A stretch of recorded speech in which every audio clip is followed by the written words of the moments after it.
y'all? All right? Good. That's good. I'm glad everybody's okay. Good to see you tonight. Appreciate you coming out tonight. And tonight we're going to continue our study in Love is a Choice. And my wife told me last week I didn't tell anybody where we were in the book, and so I am on page 130. And I know that doesn't help you a bit because my book's about 30 years old. But it's we're going to be talking about, we were talking about last week, we were talking about the illusion of strength and the reality of strength, okay? And this week we're going to move on down to the melodramatic versus consistency. Melodramatic. Do you know anybody that's a little bit melodramatic? That everything is a crisis, everything brings drama, and it's a joy and it's a challenge, isn't it? If you're married to one of those, it's a challenge. If you're not, it's a joy. Hello. What? You still looking? It's in that book, Love is a Choice. Okay, you found it? All right. 125? What? That's what I said. 125. You said it with a question. Okay.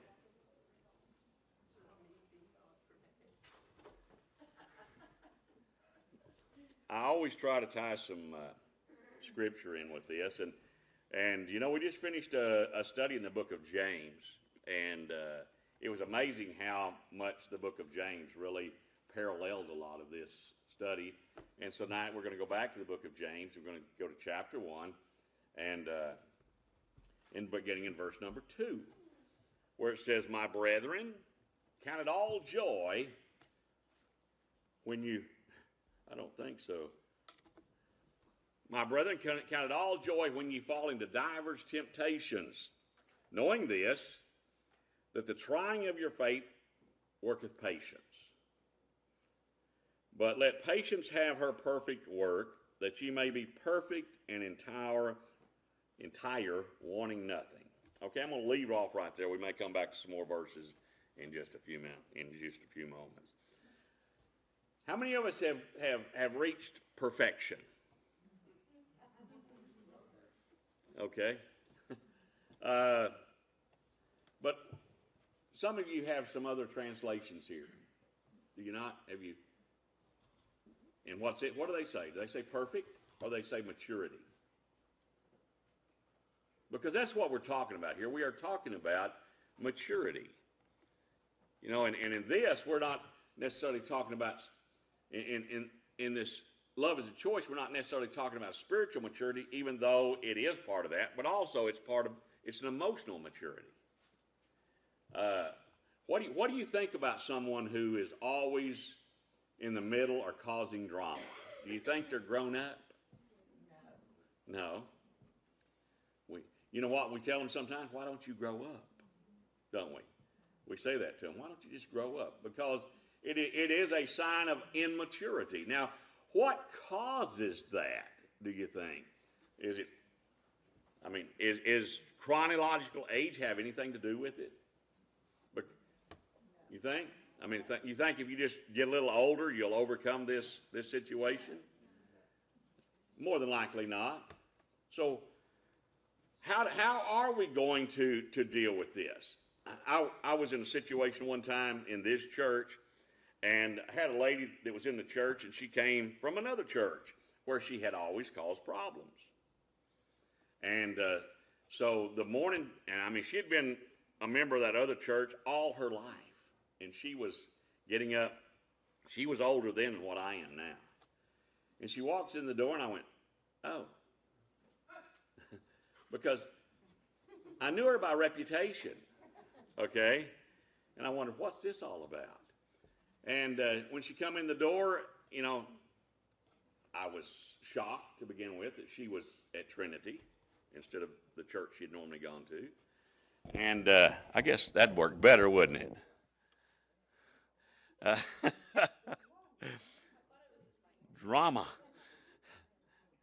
But, and that morning when we gave the invitation, she came down and joined our church. That was one of those times when I thought maybe we ought to have some kind of a screening process. Because, you know, I didn't want to mark her yet, but I knew enough about her, been around enough about her in other places in town. I knew that she had a tendency to be a little melodramatic. And she could cause problems. And you know what? It wasn't very long until she proved herself again. And she started causing problems within the church. And some of them got to be very, very, very serious. And so finally, I had never done this in all the years that I've pastored, and all the years I've been in the ministry. I'd never done this. I went to the lady and I said, look, I said, I think maybe one of us needs to leave Trinity. And she said, are you telling me to leave? I said, no, I'm just making a suggestion. I don't think you're happy here, and I'll be honest with you, I'm not real happy that you're here. And so she went, of course, I mean, I made her mad, and I can do that sometimes. I have that ability to make people angry, and sometimes I don't even try. Sometimes I'm thinking, where'd that come from? But anyway, I get a call from one of her family members the next day, and she's just giving me down the river about how I had treated her family member this way. And here was what she said. She said, well, she's always been that way. Is that a good enough reason? Because we've always been that way? If we've always been that way, well, then that tells me that maybe we haven't matured past a certain level. And so if we never mature past that certain level, then we're going to tend toward the dramatic and the melodramatic. Amen? It just happens. You know, if you take a small child and they get to that age where, you know, they're pretty independent and they don't get their way. When they don't get their way, how many children do you know go, oh, okay, that's fine, maybe next time? How do they handle it? Say a child 3 or 4 or 5 years old. How do they respond when they don't get their way? We were talking the other day about a hissy fit. Has anybody gone to Google and figured out what a hissy fit is? Or did you already know what a hissy fit is? Okay, we all kind of come from the same background where we know what a hissy fit is. Well, see, that's what happens in that melodramatic stage. But you would think that as we grow older and when we go through life and we have situations over and over again where things don't go exactly the way we want them to, that we kind of come to a place where, guess what? We don't always get our way. We don't always get things the way we want them. You know what? One thing I've found in years of being in a personal relationship is you can't always get your way. You can't always have things like you want them. Sometimes you have to allow the other person to have their way from time to time. But one thing that we need to get to that point where there is a consistency. Here in the book it talks about going through life, and it should be kind of like parallel, like a railroad track. You ever been around a railroad track? I was raised on the other side of those. You'll get that in a minute. And but I can remember walking down the railroad track, and you know how they put that thing together.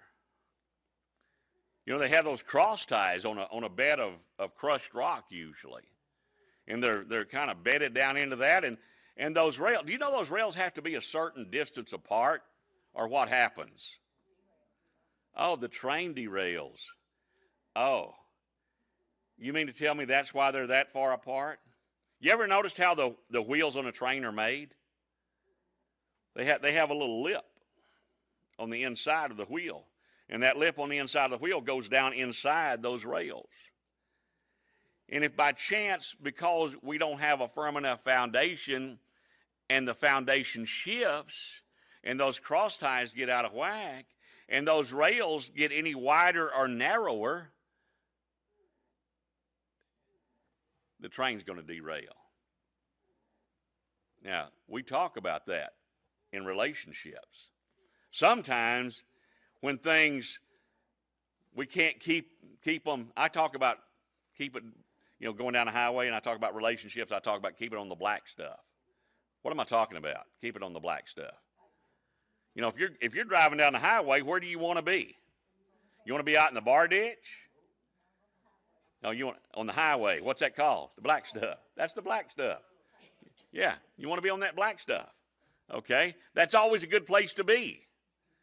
All right? And when you don't, what happens a lot of times, you hear about these automobile accidents. And you say, well, my goodness, they was straight road there. There's no reason. And they say, well, it was the driver apparently veered off and overcorrected and caused the automobile to go into a skid and rolled. You know what? If they'd kept it on the black stuff, that wouldn't have happened, would it? In fact, I had a great uncle that was killed in an accident just like that. He just dozed off or wasn't paying attention and drove off the side of the road and off the improved shoulder and caught it, and his car rolled and caused a terrible wreck. Guess what? Our relationships are the same way. Our relationships are the same. You know, I've talked about this. We're going to throw it out there again. Our relationships take maintenance. Our relationships take us paying attention to what's going on. Our relationships mean that we're going to have to invest some effort and some time and some emotion into these relationships. I don't care whether it's a husband, wife, a parent, child, or being a member of Trinity Church. To have a relationship with other people, it takes maintenance. You know what I found over the years as being a pastor, that I talked about this the other day in a message on a Sunday morning, and it didn't go over real well. That was probably one of the flattest messages I preached in years. And I talked about being high maintenance. And during that whole message, it was just stone cold quiet in the auditorium. When I'm talking about high maintenance, what am I talking about? Hello? So you're going to have to help me out. I mean, this stuff's going out on the YouTube, folks, and they're going, that guy's in an empty room all by himself talking to himself. That's kind of like you do in Congress. You know, those guys get up. You ever notice they get up in Congress and they make a speech, and they pan back, and there's nobody in the chamber. And so we don't want people out there that's watching us to think, well, he's just talking to himself. But anyway, what does high maintenance mean? Nobody wants, yes? Okay, help me, girl, help me. So,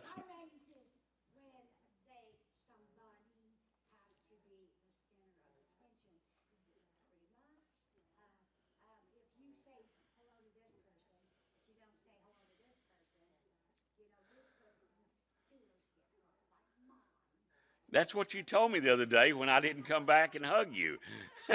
It's high maintenance. See? Do what? Linda's high maintenance? Linda says Richard's high maintenance. What a relationship. What a marriage. We have two that are high maintenance. But you know what? When your church is filled with individuals who are high maintenance, guess what it causes? It'll cause friction. It'll cause a fallout. Somebody might even have a hissy fit along the way. And so you know, we got to consider ourselves and say, is that me? Am I the one? Now, I'm going to tell you what it's from. It's from maybe a just small dab of immaturity. Okay? No, that's not you. But I appreciate you throwing yourself under the bus just for the teaching principles. Thank you very much. You'll get... Becky keeps it interesting. Yeah. So, you know, do we have melodrama or do we have consistency? You know, how many of you in here have more than one child? Okay. Are those children exactly alike? Do you happen to have one that demands a little more attention than the others? Do you happen to have one that really doesn't act like they demand any attention at all? Aren't those joys to raise? I mean, those that don't demand any attention, aren't they just a joy to raise? Never cause any trouble, never are melodramatic, always and they're consistent, aren't they? I mean, come or high water, they're the same. The whole world can be in chaos around them, and they're just kind of okay, just making it through. You know, everything's going to be okay. Now, part of that is personality. Okay, we talk about that, and one of these days, probably we're going to have to do another personality profile in here because we've got a whole lot of new cases in here, and I'm sure all of you have probably taken one of those at some time or another, but they're fun. They're interesting. What?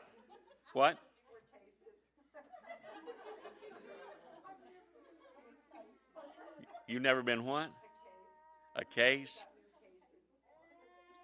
Yes, you are.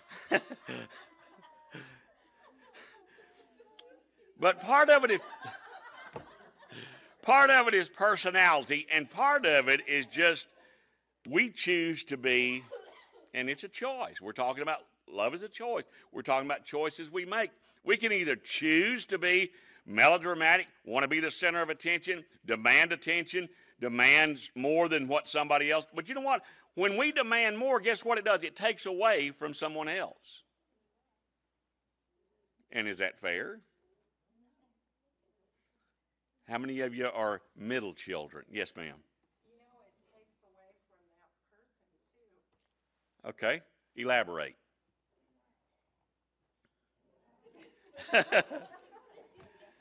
Teaching moment. You want a microphone? No. Okay.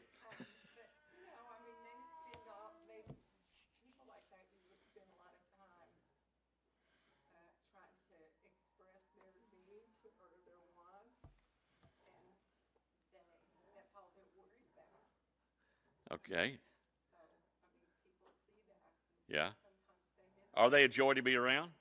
No, Not normally, are they? not all the time. Not all. No, you have to take them in small doses. Is that what you're saying? Okay. But I asked, how many of us are middle children? Okay, we're gonna have our own special little group here in just a minute, because we need to be. You know what middle children are considered?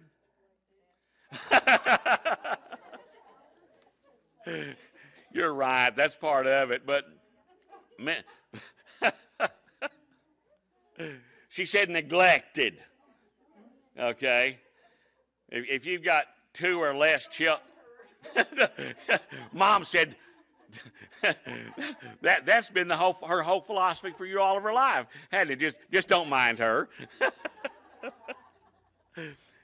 Like I said, us middle children, we need to have a little focus group, little encounter group, because it's different. When you're the oldest, they got here and they began to set all the rules, right? They're the ones that the rules are set for, right? The youngest one, I mean, if you got more than, they have no rules. You know what the middle child does? We break the rules. No, come on, Beck. Talk to me. Rule follower because I seen how my older sister did, and I knew that that wasn't the way to act.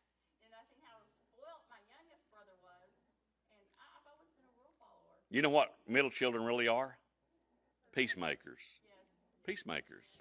Really. Because we see that. We see it from both ends of the spectrum. And so there you go, folks. We're the peacemakers. You know, we're the ones trying to keep it all together, trying to pull it all together.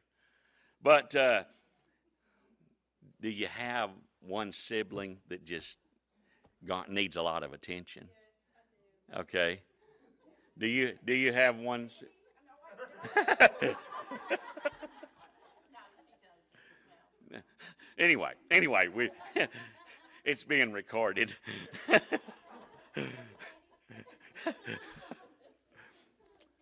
But you know, part of it is that placement.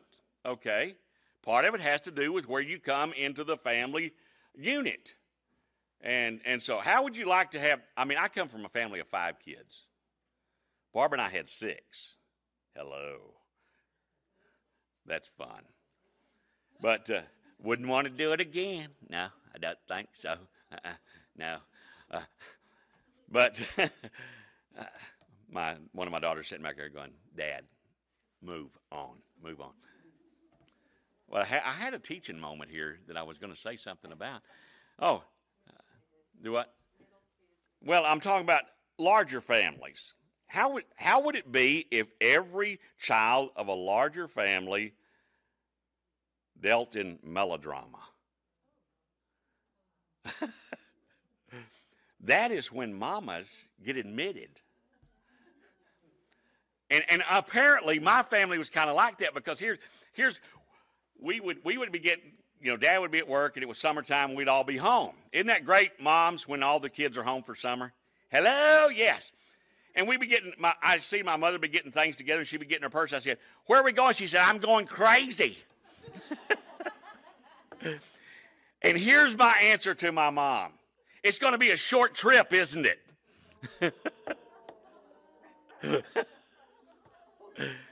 She never saw my humor. Apparently you don't either. But we weren't laid back, okay? We were very local. Yeah, they asked us to leave several locations. We were very vocal, loud. My goodness, even today we get together, y'all think I'm loud? I have a sister. Let me tell you, she got a set of lungs now. Do what? Oh, yeah, I forgot. And every once in a while I do know she watches. She got to figure out which one she was. I had 2 older sisters, 2 younger brothers. I'm a middle child, okay? Oh, yeah, I know. I'm feeling for you, kid. I know what you're going through. What? It is. Yeah. Why?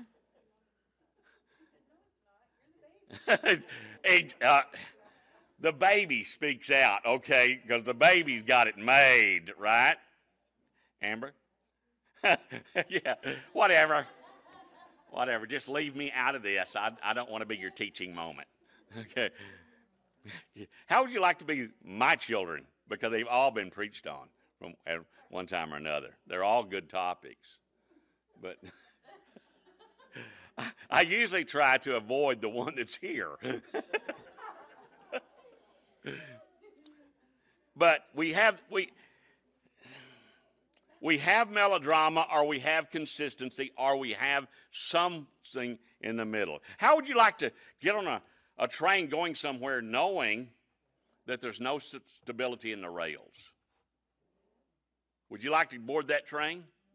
How would you like to go on one of those bullet trains knowing that the rails are faulty? Boy, you talk about a trip.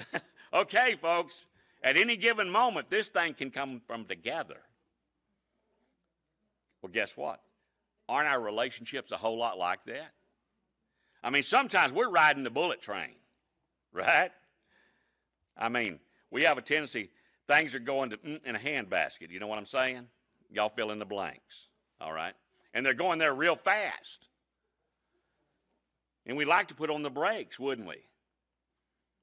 Hello? Don't you want to stop things before they're a total disaster, before it's a train wreck? I would think so. I would. Guess what? The melodramatic person doesn't care. Let's wreck this thing. Let's just drive this thing till it just blows up. And so, how does that deal in relationships? How does that work out for you? I mean, nobody wants to admit to that, do they? We don't have one melodramatic person in this room tonight, right? Hello?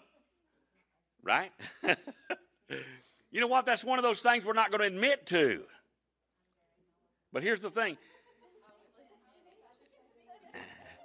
You're admitting to it? Okay, everybody stare at Denise. She has offered to be our guinea pig tonight. Okay? But, I mean, how many times does a train have to wreck? You know, it's kind of like the friend of mine that had been through several divorces. And he and I was talking. He said, I just don't understand what happens. You know, this is after like 3 of them. I said, well, who do you think the common denominator is here?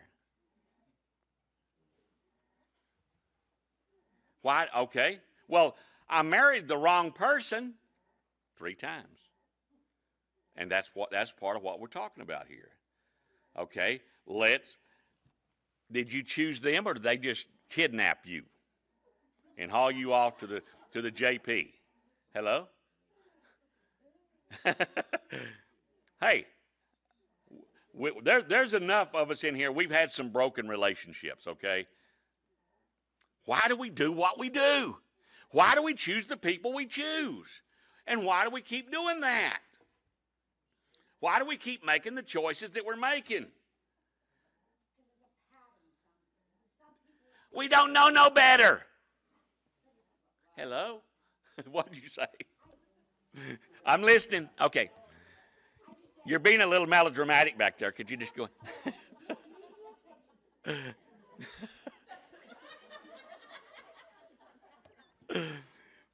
You know what's really sad about this is when it goes out on YouTube, people don't see all this other stuff that I'm getting.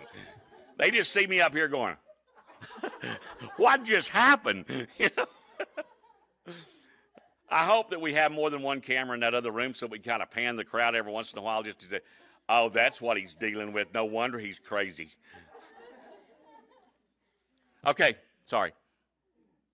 Some people with their relationships, it's a pattern, you know. Some people feel, well, that's all I can get, or that's all I deserve, you know. Because, you know, like, I have a daughter that thinks that, you know. It's like, well, I had a bad relationship, and so she's got another one that's just as bad, you know. And they have that mentality. They just think that that's all I can get. Which is not true. Because if you want better, you go for better.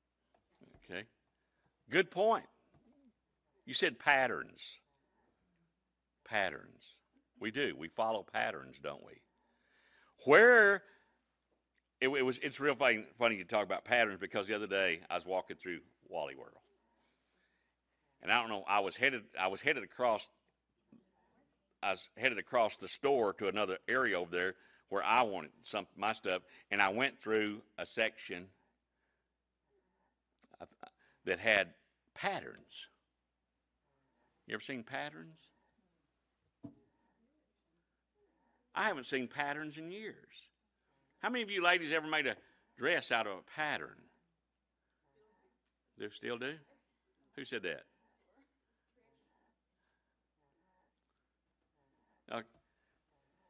So you're cutting along the lines of patterns that somebody else laid out, right? Somebody else formulated this. Guess where we might get our patterns from?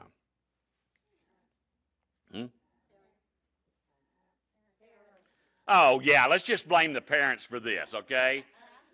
Yeah, thanks, Mom.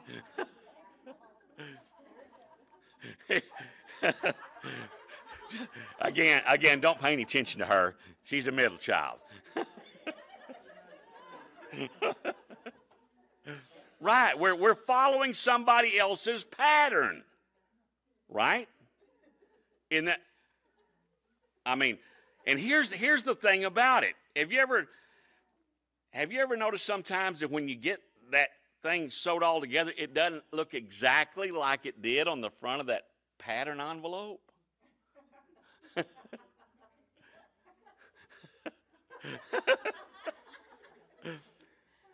I'm not saying I ever did this, okay? I'm not a seamster or a teamster.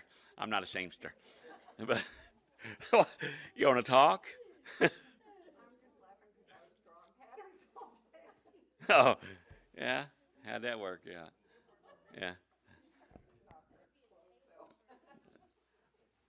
I'm talking about making a dress, making a blouse, something like that. They always look just exactly like. I mean, even in your patterns doing stained glass, you take a picture sometimes, right? All the time? And it looks exactly like that picture. It does. Oh, that's right. You have to be perfect to be married to Mr. Perfect, who's not here tonight to defend himself. That's why she said he was perfect. Because she was waiting for him to come back and say, oh, no, babe, you're perfect.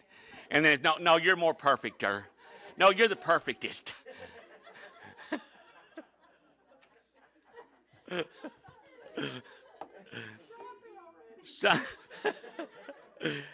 Somewhere along the way, I've lost it. I had a point here I was trying to make about it never. Patterns don't always look like the patterns. Is that what you were cut the pattern and it messes up? You don't always get it right.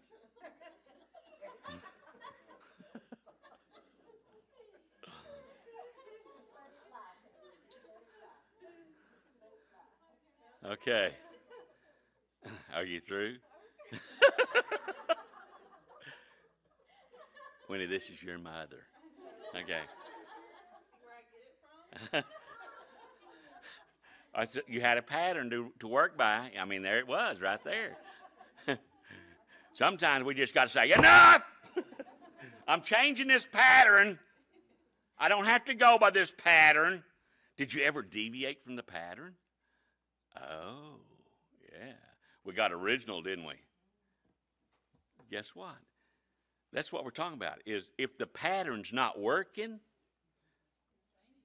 maybe we need to deviate from the pattern just a little bit. But you know what? You're right. Whoever said it, I mean, before this thing kind of got wild, crazy, you know, most of us, not all of us, but most of us, we receive our way of handling situations from the demonstrations that our parents showed us growing up. How many of us have said, I'm never going to do that when I get grown? How many of us lied? Because the situation arises, and it just seems like a good thing to say, I hope you have children just like you. That's called the grandparent curse, okay? That's our payback. It may take a while, but I'll guarantee you there is a God in heaven, and he's on his throne, and the grandparent curse still works. You're going to have children just like you. You know what? We laugh about that, but it's true. It's true. And they say, and here's what they say, tell me I never did that. I'm not lying for you. I had to cover for you growing up sometimes just to get you out of jail. I'm not lying for you now. But there's a pattern out there. We're living by these patterns. And so, guess what? That is a natural pattern. We're talking about something where we're going to step into the supernatural. Haven't you always wanted to be a superhero? Nobody? All I see is a hand. It's like the Muppets down there. Everyone's like, yeah, me, I want to be one. Have you ever wanted to be more than just average? Hello, come on, really? I think that ought to be the desire of every one of us. Every one of us ought to want to be, you know what? I don't want to be just average. I don't want to be just ordinary. You know what it takes to be something more than ordinary? Really? Effort. Are we willing to put the effort, a little something extra in it? You ever notice sometimes when some of you ladies especially, some guys, some of us like to cook. We're going to quit now. My book folded up. I don't know where we were. Oh, yeah, you spoiled it, didn't you? I had a little marker in there. You ever notice that sometimes you get a cake mix or something, you mix it up, you think, I want to do something just a little bit, set mine apart. We had a lady here, and I've talked about her a lot because she was a sweet, dear friend and a sweet lady, Miss Wheels, Lorena Wheels. And she was a great prayer warrior. I mean, that woman, if you wanted God to hear a prayer, you went to and asked her to pray for you. But she made a mean chocolate pie. And she found out that I like chocolate pies, her chocolate pies. I don't like every chocolate pie. But she made one mean chocolate pie. But there was something in that chocolate pie that was different from any other chocolate pies. And I kind of, I would taste it and I go, what is that? And Kathy, you're going to love this because it's something that I have difficulty with just eating it straight. She had some cinnamon that she would add to her chocolate pies. See, I have trouble with cinnamon. Cinnamon just sets me on fire, but I would suffer for her chocolate pie today. But to have that just a little extra something that you add the spice to life, to make things just a little better, to be not just, I don't want to be ordinary anymore. I want to be extraordinary. You know what? We say that sounds awfully self-indulgent and egotistical. That's exactly what Jesus says in the book of Revelation. That's what he's looking for. In the book of Revelation, he calls it overcomers. That person who has the ability to overcome. That person who has the ability to, when life throws you lemons, make lemonade with a little cinnamon or something in it. I don't know. To spice it up. You know what? I don't think that our Lord and Savior Jesus Christ went to the cross so we could have a bland life. You know what? If there's one thing that we've learned, I hope, in our study on Sunday morning when we have Bible study, is the fact we've been studying the life of Christ, is the fact that, you know what? Jesus' life was never boring, was it? No, he always had something going on. Sometimes he had to retreat to a wilderness spot just to catch his breath. He had so much happening, so much going on. And he told us, he said, that's the life I want for you. I want you to have life. And I want you to have it more abundantly. I want you to have some life with some spice. But you don't have that life by taking it from someone else. That life comes when we begin to mature enough to where we don't get our joy from someone else.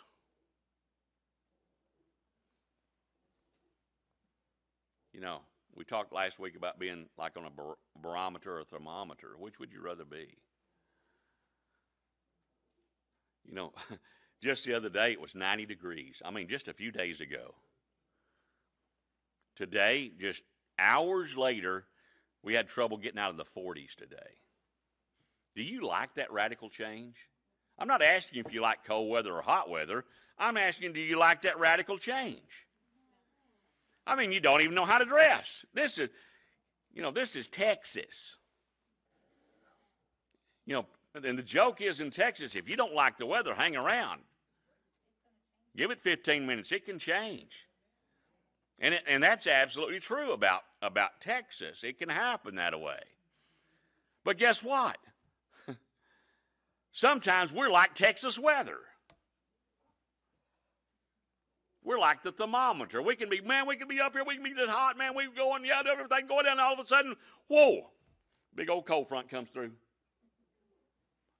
Our life goes to pits. I mean, we went from 100 degrees or 90 degrees to 30 or 40 degrees. Is that consistent? You know, I've heard before, I've never been there. Some of y'all have. Probably been to San Diego, California. You been to San Diego? I've heard San Diego's temperature runs from about 60 to about 85. I think I could handle that.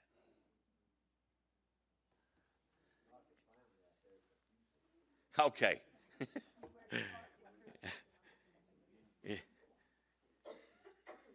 But you know what? You know what to expect, don't you? But let me ask you a question.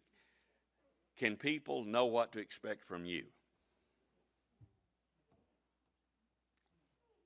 Are you going to surprise them? I'm mad at you. And I'm not going to tell you what it is that I'm mad about. You figure it out. You should know. Right?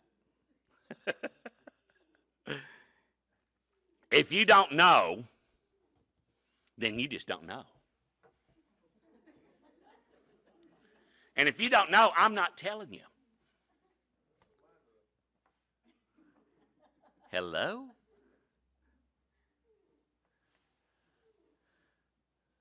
Inconsistencies. Come on, really? And you know what? When you figure it out, you go, really? That's what they was mad about? I was just kidding. I was just kidding when I said you had a funny smell.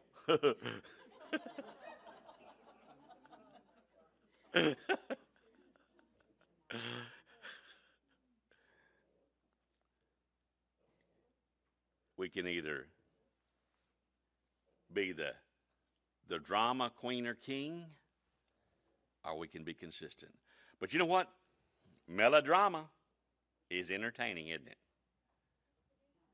As long as you're not involved in it, right? It's just like that lady who called me about her relative and said, she's always been that way. And I said, well, fine, we're sending her to your house. No, you're not. If you send her to my house, me and my husband are going to get a divorce. That's actually what she told me. I said, we're getting her a bus ticket. Sending her to your house. You deal with her then.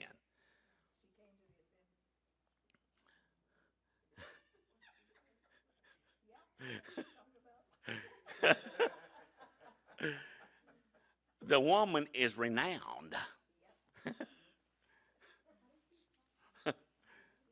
But here's the is that the kind of reputation you want? You want to have a reputation of always being hard to figure out? I'm not hard to figure out. I'm mysterious.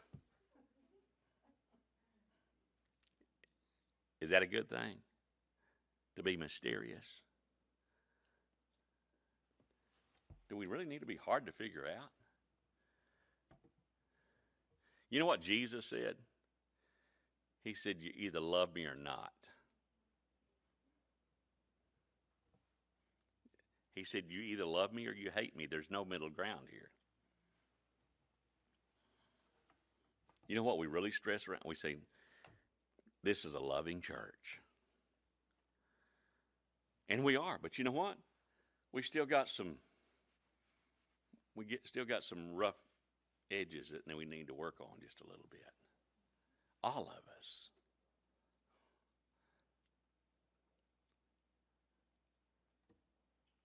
All of us need that. All of a sudden, nobody's laughing when you start talking about work, because that's what it's going to take. It's going to take that maintenance. Have you ever noticed, let's go back to the railroad track. You ever notice those, they used to have them, now they have like 1-ton pickups that have certain special wheels on them, and they put them on the track, and they run down the railroad track. You think maybe they're just going, hey, we're going to run down here and run head on into a big old freight train. Now, what are they doing? Maintenance work. What are they maintaining? I mean, what are they looking for, you think? Okay. You mean to tell me one of those spikes being out of place is all it takes to derail a train? Do what? Good, couldn't it? They're maintaining it. They're checking it. They're checking, and one of the things they're checking is with that truck that they've got, they're monitoring whether or not those rails are shifting any. Can we do that with our relationships? You know what? We know. We know when relationships start shifting, don't we? We may not know why, but we know it's happening. Well, you know, and it's not like, well, the preacher didn't say hi to me today. He didn't shake my hand.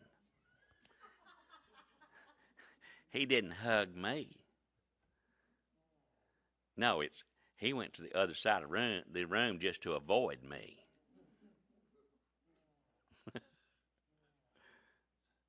I'll use myself, but you know what? We know, don't we? We notice things. We can tell. Any of you that are in a relationship, whether you be a husband or a wife or whatever, significant other, you can tell, hey, honey. Guess what? There's a term, silence is golden until it's not. You get the silent treatment, that doesn't usually work out real good. Right? What do we like? We like communication, right? Hey, honey, how are you? Don't talk to me.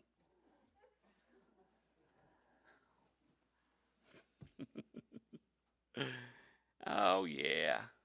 We've been guilty of it. Right? Hello? What do we, huh? You got the silent treatment right there.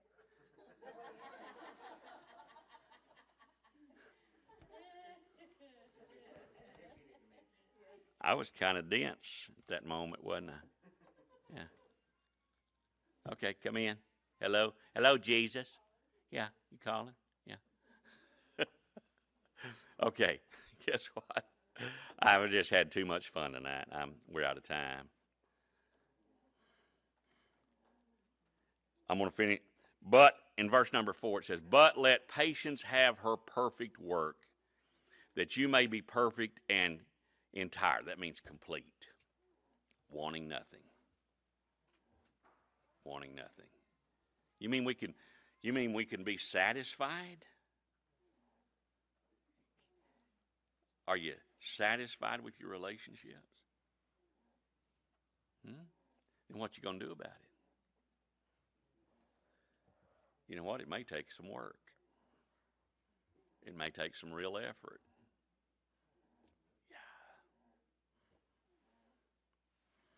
Yeah. Here's a good one. Verse 5 right quick. Here's what you need. Read it. If any of you lack wisdom, let him ask of God. How are we going to deal with this? How are we going to maintain this relationship? Guess what? I need a little help, God. I need a little wisdom. I need to know how to handle this situation. I know that I need to know whether to come here or sick them. I need to know what to do.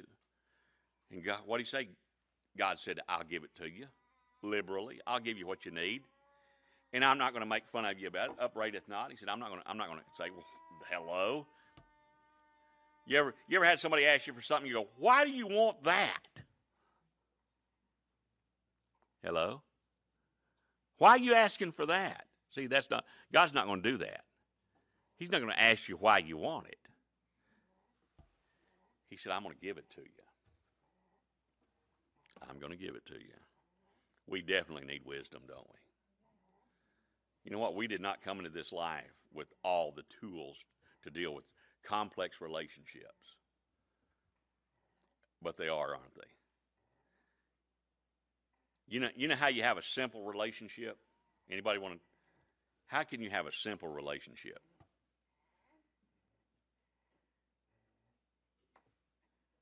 Anybody? Anybody? Anybody? Do what?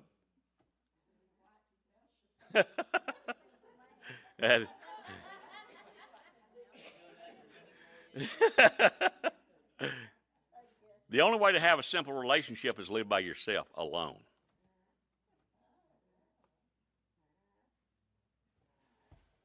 And God didn't create us necessarily for that. And I'm not talking about just being married or having cohabitating. I'm talking about relationships with everybody. Yeah. It gets complex. Yes, ma'am. You know, Pastor, when I'm getting so busy, running here, there with Bailey, and I don't have time to do my praying and Bible study and everything, I open up the door for the enemy to come in, and I can be more melodramatic, or, Dwayne could get on my nerves, which normally if I'm reading my word, Right. seriously, and I'm praying like I need to be, and I'm really seeking God, there's not room for that to come in Right. and to, I catch myself easier that, if I start to get aggravated, then it's like the Lord will check me and I can catch it quicker. So, keeping our relationship with God, that's a huge, huge thing, Yeah. Because you can't separate one from the other. You have to have a horizontal and a vertical relationship at the same time. You can't have a great relationship with God and have a bad relationship with everybody around you or anybody around you. And you can't have the kind of relationship that God wants you to have with somebody else if you don't have a good relationship with Him. You have to be connected like this. Okay. when I'm more irritable, or I'm more, it's the time that I'm not having my time to pray and study and just, seek God, that makes a huge difference. And I can't remember whether it was Brother Rodolfo or Brother Rodney was talking about that full armor of God. If we don't put on the full armor of God every day. Do what? Maintenance. Just like you do, sugar. Maintenance.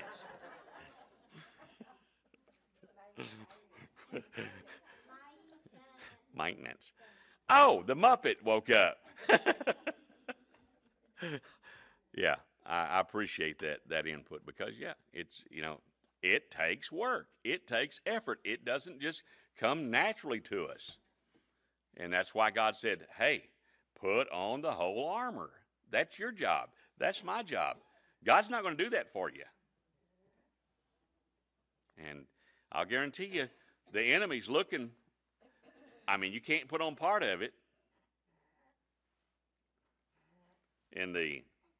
I heard today that, we all know about the shooting incident down at Sutherland Springs. And the individual who shot the attacker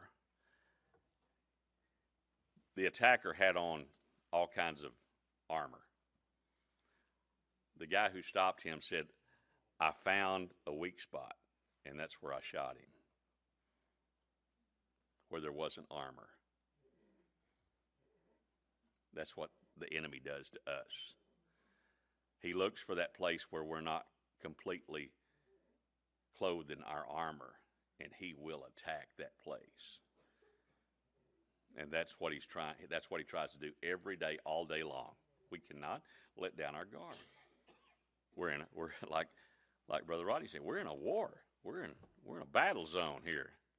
Did he not prove it just this past week? We're in a battle zone. Our churches are targets.